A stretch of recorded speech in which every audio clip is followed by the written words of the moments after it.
નમસ્કાર મિત્રો, ભર શિયાળે આગામી 12 કલાક દરમિયાન રાજ્યમાં ભારે પવન સાથે માવઠાના વરસાદની મોટી આગાહી કરાઈ છે।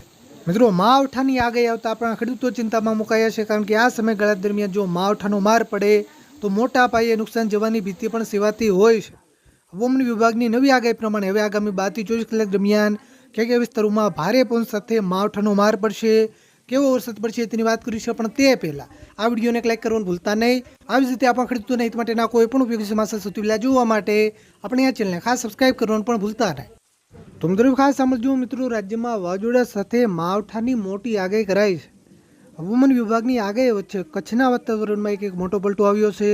સાથે જૂનાગઢ, ભાવનગર, સાબરકાંઠા, બનાસકાંઠા, પાટણ, મહેસાણા, જામનગર, મોરબી, સુરેન્દ્રનગર, ગાંધીનગર, દાહોદ, પંચમહાલ, છોટાઉદેપુર, સુરત, તાપી, ડાંગ, આહવા વગેરે સહિત કેટલાક વિસ્તારોમાં વાદળછાયું વાતાવરણ છવાયું છે। પહેલાં આપણે કચ્છના વિસ્તારોથી શરૂઆત કરીએ તો મિત્રો, આજે કચ્છના કેટલાક વિસ્તારોમાં વાદળછાયું વાતાવરણ યથાવત રહેશે। આગામી 2 દિવસ કચ્છમાં વાદળછાયું વાતાવરણ જોવા મળશે। આગામી 6 કલાક દરમિયાન કચ્છના છૂટાછવાયા વિસ્તારોમાં સામાન્ય ઝાપટા પડી જાય। સામાન્ય ઝાપટાથી એકલ દોકલ ટૂંકા વિસ્તારોમાં હળવું માવઠું પણ પડી શકે। આ સાથે 35 થી 40 કિલોમીટર પ્રતિ કલાકની ઝડપ સાથે ભારે પવન ફૂંકાવાની આગાહી પણ કરાઈ છે। મિત્રો, ઉત્તર ગુજરાતના વિસ્તારોની વાત કરીએ તો ઉત્તર ગુજરાતના પણ કેટલાક વિસ્તારોમાં આગામી 6 કલાક દરમિયાન આગાહી કરાઈ છે, જેમાં ખાસ કરીને સાબરકાંઠા અને બનાસકાંઠા જિલ્લાના છૂટાછવાયા અમુક વિસ્તારોમાં સામાન્ય ઝાપટાથી એકલ દોકલ ટૂંકા વિસ્તારોમાં ભારે ઝાપટા પણ પડી શકે। સાબરકાંઠા અને બનાસકાંઠા જિલ્લાના બધા જ વિસ્તારોમાં વરસાદ પડે એવું જરૂરી નથી, પણ એકલ દોકલ ટૂંકા વિસ્તારોમાં પડી શકે।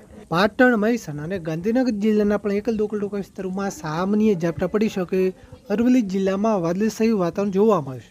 મિત્રો, મધ્ય પૂર્વ ગુજરાતના વિસ્તારોની વાત કરીએ તો મધ્ય પૂર્વ ગુજરાતમાં અમદાવાદ, આણંદ, ખેડા, મહીસાગર, પંચમહાલ, દાહોદ અને છોટાઉદેપુર જિલ્લાના છૂટાછવાયા વિસ્તારોમાં વાદળછાયું વાતાવરણ જોવા મળી શકે, પણ માવઠું પડે તેવી શક્યતા હાલ ખૂબ જ ઓછી છે। મિત્રો, સૌરાષ્ટ્ર વિસ્તારની વાત કરીએ તો સૌરાષ્ટ્રના ખેડૂતો માટે સારા સમાચાર છે, કારણ કે સૌરાષ્ટ્રના વિસ્તારોમાં વરસાદની કોઈ આગાહી કરાઈ નથી। સૌરાષ્ટ્રના કેટલાક વિસ્તારોમાં આગામી 2 દિવસ વાદળછાયું વાતાવરણ જોવા મળી શકે, પણ માવઠું પડે તેવી શક્યતા હાલ ખૂબ જ ઓછી છે। મિત્રો, દક્ષિણ ગુજરાતના વિસ્તારોમાં આજે પણ કેટલાક વિસ્તારોમાં વાદળછાયું વાતાવરણ જોવા મળી શકે।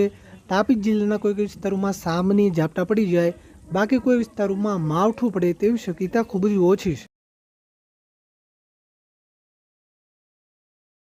તો મિત્રો, આ આજના વરસાદના મોટા સમાચાર। મિત્રો, તમારા વિસ્તારમાં વરસાદ છે કે નહીં, તમારા વિસ્તારનું નામ લખી નીચે કોમેન્ટ કરવાનું ભૂલતા નહીં। આ વિડીયોને તમારા બધા જ ગ્રુપમાં શેર કરજો, જેથી બધા ખેડૂત મિત્રો સુધી માહિતી પહોંચે। વિડીયોને લાઈક કરવાનું ભૂલતા નહીં, આપણે આ ચેનલને ખાસ સબસ્ક્રાઇબ કરવાનું પણ ભૂલતા